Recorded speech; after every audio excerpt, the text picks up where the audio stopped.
अस्सलाम वालेकुम। BCom part 2 cost accounting manufacturing के चैप्टर की एक और वीडियो के साथ आपके सामने।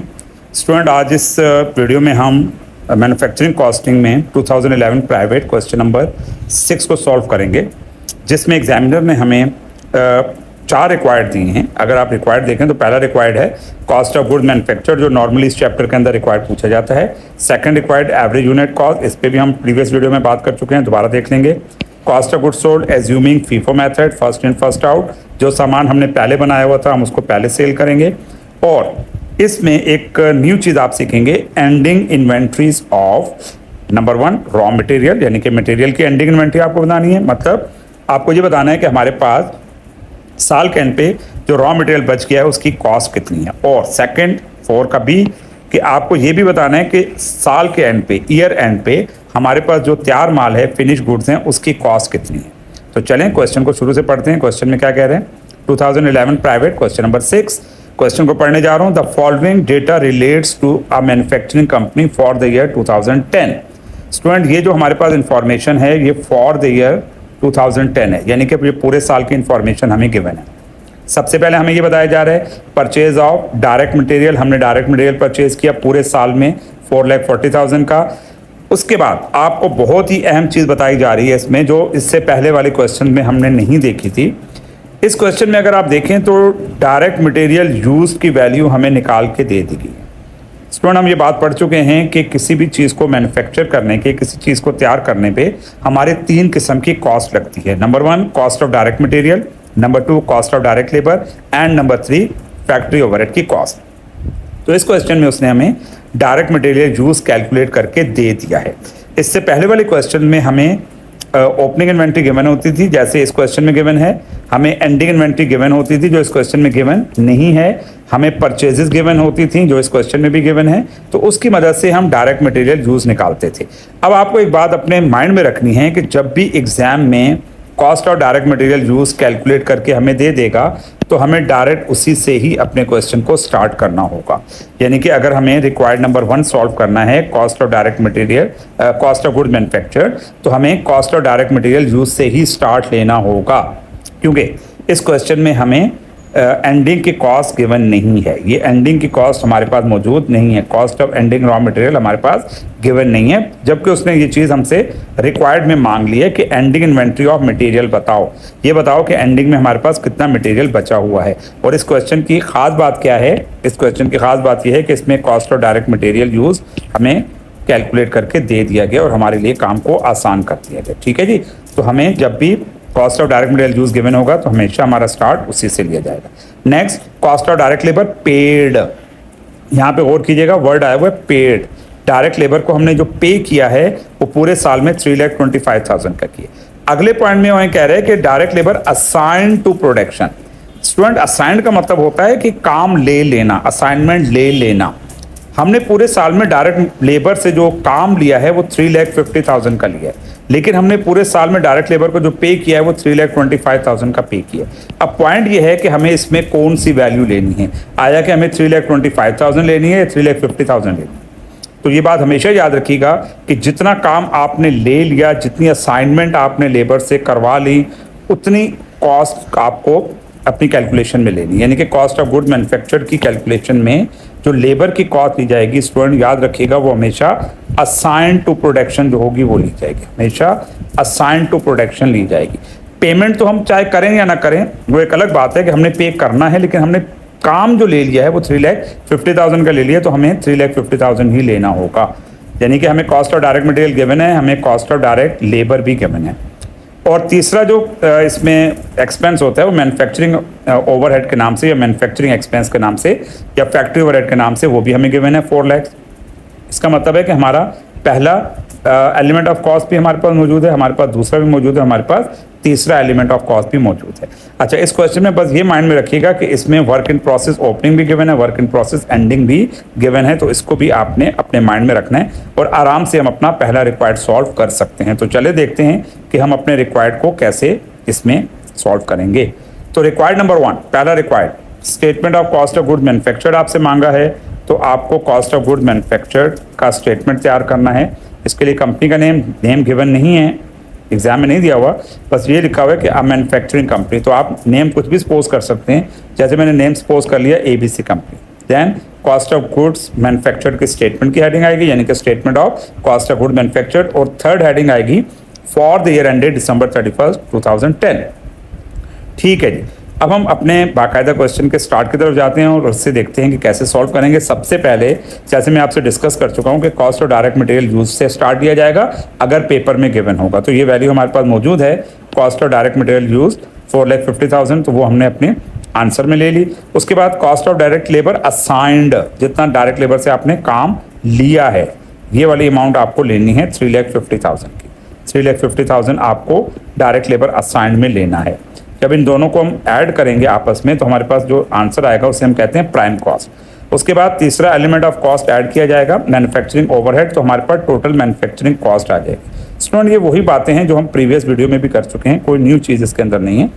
बस चेंज ये है कि इसमें cost of direct material use हमें गिवन है, तो हमने वहाँ से स्टार्ट लेना जी। टोटल मैन्युफैक्चरिंग कॉस्ट के बाद आप इसमें ऐड करेंगे cost of opening work in process, जो कि क्वेश्चन में गिवन है आपको 90,000। ठीक, वर्क इन प्रोसेस January 1 90,000, तो ये आपने 90,000 यहाँ पे ऐड कर लिया, तो आपके पास total cost of work in process आ गई। इसमें से आपने एंडिंग वर्क इन प्रोसेस की कॉस्ट को माइनस किया, जो कि आपको गिवन है 70,000। तो 70,000 जब आप माइनस करेंगे तो आपके पास कॉस्ट ऑफ गुड मैन्युफैक्चर्ड आ जाएगी 12,20,000। 12,20,000 रुपये की कॉस्ट ऑफ गुड्स मैन्युफैक्चर्ड हमारे पास आ चुकी है। तो इस तरीके से हमने अपना पहला रिक्वायर्ड सॉल्व कर लिया, जो कि था कॉस्ट ऑफ गुड्स मैन्युफैक्चर्ड। ठीक, अच्छा, अब सेकंड रिक्वायर्ड में वो आपसे कह रहे हैं कि एवरेज यूनिट कॉस्ट भी आपको बतानी है, यानी कि एवरेज यूनिट कॉस्ट भी आपको कैलकुलेट करके देनी है।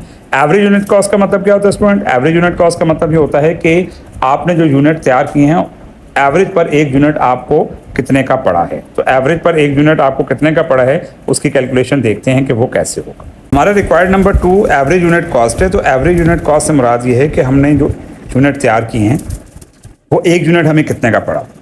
तो ये जो अभी हमने क्वेश्चन में रिक्वायर्ड नंबर 1 किया था, जिसमें हमने cost of goods manufactured calculate की थी 12,20,000, इसका मतलब है कि हमने पूरे साल में जितनी भी प्रोडक्शन की, हमने पूरे साल में जितने भी यूनिट बनाए, तो हमारी टोटल कॉस्ट आई 12,20,000, यानी कि 12,20,000 रुपये के यूनिट्स हमें पड़े हैं, जितने भी यूनिट्स हमने तैयार किए। अब एग्जामिनर हमसे जो रिक्वायर्ड नंबर 2 में मांग रहे हैं वो एवरेज यूनिट कॉस्ट मांग रहे हैं, मतलब एक यूनिट आपने कितने का बनाया।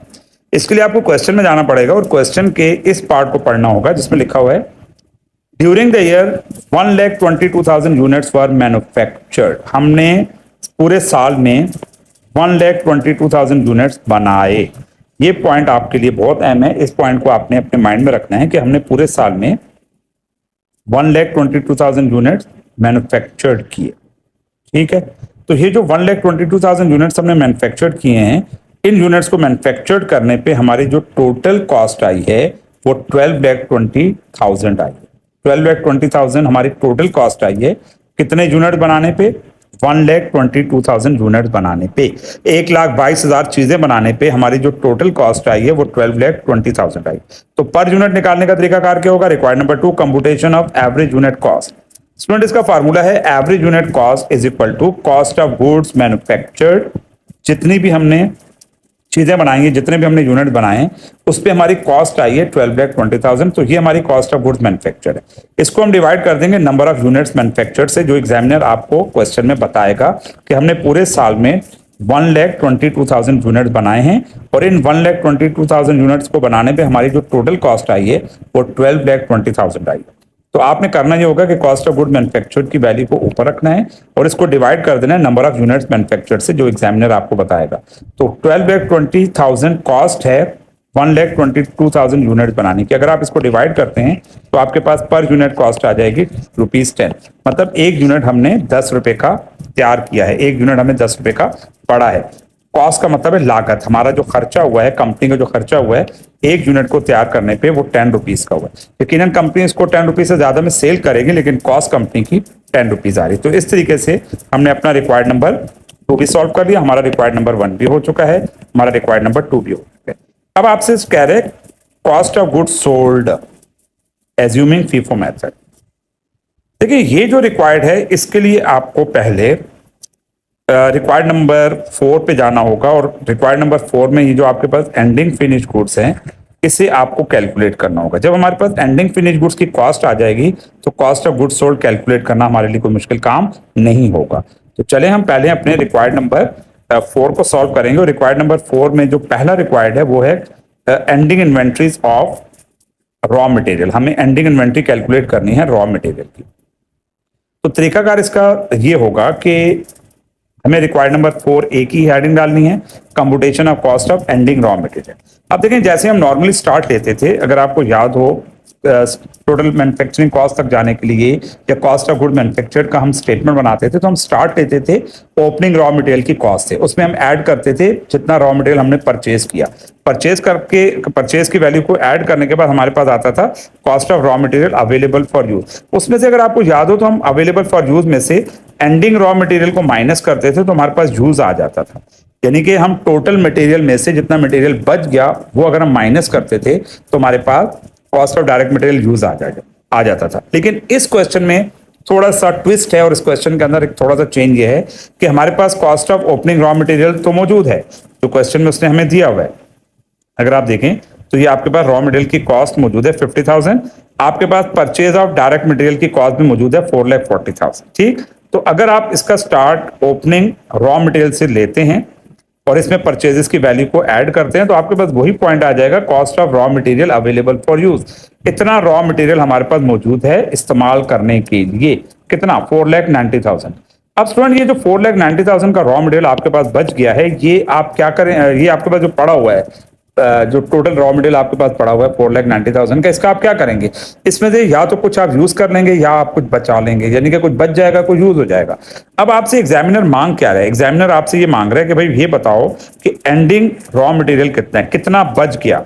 और क्वेश्चन में उसने आपको ये बता दिया है कि भाई इतना यूज हो चुका है, 4,50,000 का रॉ मटेरियल यूज हो चुका है, बताओ कितना बच गया। तो इसका आसान सोल्यूशन ये है कि आप cost of raw material available for use link मतलब वहां तक पहुंच जाएंगे और उसमें से जितना यूज हो गया जितना इस्तेमाल हो गया वो आप क्या कर दें, माइनस कर दें। तो आपके पास आ जाएगी एंडिंग रॉ मटेरियल की कॉस्ट 40,000।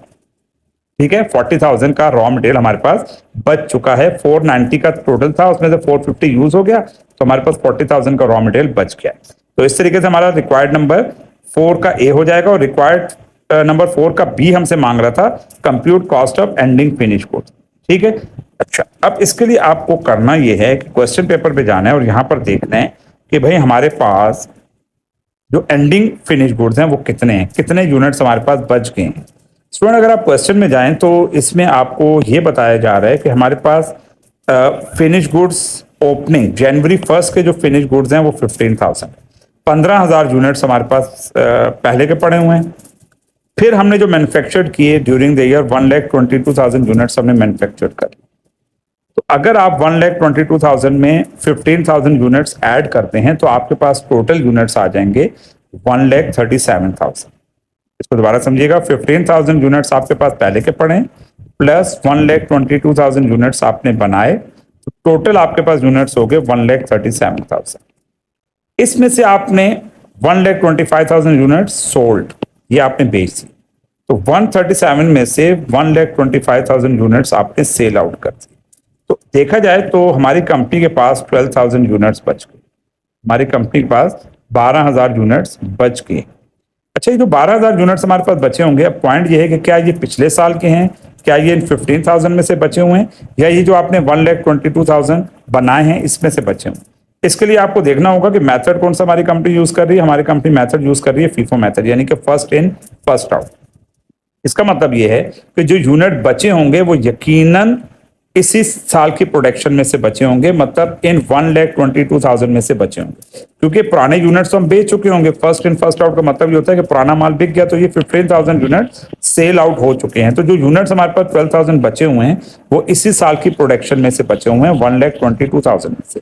और इस साल की प्रोडक्शन की पर यूनिट कॉस्ट हमारे पास 10 रुपीज है, मतलब इस साल हमने जो यूनिट बनाए थे वो हमें एक यूनिट कितने का पड़ा, 10 रुपीज का। तो अगर आप इन 12,000 यूनिट्स की कॉस्ट कैलकुलेट करना चाहते हैं जो कि आपके रिक्वायर्ड नंबर 4B में मांगा गया है फिनिश गुड्स की कॉस्ट, तो इसका तरीकाकार ये होगा कि आपको करना ये होगा कि जितने भी यूनिट्स आपके पास बचे हुए हैं, cost of ending finish good निकालने के लिए नंबर ऑफ एंडिंग यूनिट जो बचे हुए हैं 12,000, और ये 12,000 कैसे है मैं आपको बता चुका हूं। इसको मल्टीप्लाई करेंगे ₹10 से। ₹10 कहां से आएगी? हमारी जो average unit cost required number 2 में कैलकुलेट।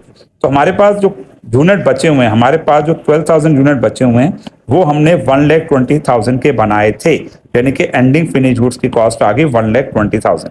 तो इस तरीके से हमने अपना रिक्वायर्ड 4 कंप्लीट कर लिया, उसका ए पार्ट भी कर लिया और उसका बी पार्ट भी कर लिया। अब हमारे पास रह गया जी रिक्वायर्ड नंबर 3। अब रिक्वायर्ड नंबर 3 में वो हमसे मांग रहा था, अगर आप क्वेश्चन पे जाएं तो रिक्वायर्ड नंबर 3 में हमसे मांगा गया है कि कॉस्ट ऑफ गुड्स सोल्ड। आपको ये बताना है जो यूनिट्स आपने बेचे वो आपने कितने के बनाए थे। तो कॉस्ट ऑफ गुड्स सोल्ड अब आपके लिए बहुत ईजी हो चुका है। तरीकाकार क्या होगा? Required number 3 computation of cost of goods sold under FIFO method. Start आपको उसी तरीके से cost of opening finish goods से लेना है। क्वेश्चन पेपर में कॉस्ट गिवन है 1,35,000, देख लीजिएगा। इसमें हम ऐड करेंगे कॉस्ट ऑफ गुड्स मैन्युफैक्चर्ड जो हमने रिक्वायर्ड नंबर 1 किया था 12,20,000 की कॉस्ट। इन दोनों को अगर हम ऐड करते हैं तो हमारे पास cost of goods available for sale आ रही है 13,55,000। मतलब जो सामान हमारे पास पड़ा हुआ है वो हमने तैयार किया था 13,55,000। इसमें से हम लेस कर देंगे cost of ending finish goods required number 4B से आंसर उठाएंगे दिस वन, ये जो आपके पास मौजूद है। तो इसमें से अवेलेबल फॉर सेल में से इसको जब हम माइनस करेंगे तो हमारे पास कॉस्ट ऑफ गुड्स सोल्ड आ जाएगी 12,35,000। तो इस तरीके से रिक्वायर्ड नंबर 3 हमने सॉल्व कर लिया। 12,35,000 कॉस्ट ऑफ गुड्स सोल्ड आ रही। तो हमने अपने सारे रिक्वायर्ड कर लिए student, required number 1, required number 2, required number 3 and required number 4। उम्मीद करता हूं कि ये पॉइंट आपको समझ आए होंगे। इंशाल्लाह नेक्स्ट वीडियो में एक नए क्वेश्चन के साथ